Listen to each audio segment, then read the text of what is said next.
77 laws of investment, concise approach, law number 3, always look for your margin of safety. Margin of safety is the number one thing to look for when investing. The idea to look for a margin of safety might have changed over time with the way we invest nowadays. Still, almost a century after it was described for the first time by a gentleman called Benjamin Graham in his book Security Analysis, it is the one thing in the investment you need to look for.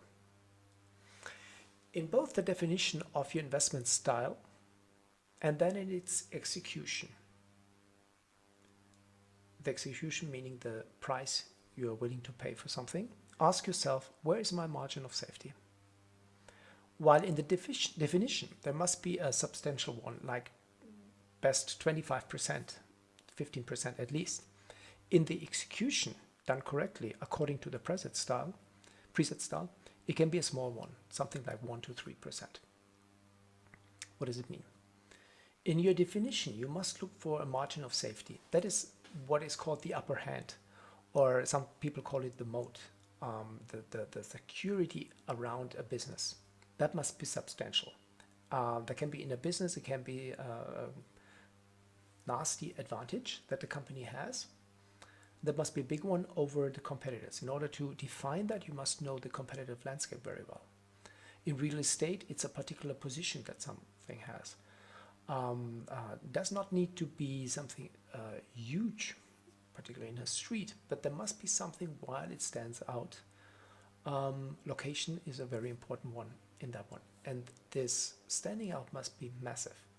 So in real estate, it's more something like looking, it has a unique feature that is particular, it has something very particular that you can use for an advantage. Hard to define by percentages, of course, but you really must be aware there is a massive advantage that this building has, and it can be a very good location, or it can be in general in a city, or it can be a very good location. It's with real estate, it is usually location in that macro area, the part of town it is in. There can be a lot of reasons why something has a margin of safety by definition. Now then you come to the second step as described, which means you have to set a price you're willing to pay. And here the margin of safety can be smaller, but there must be one.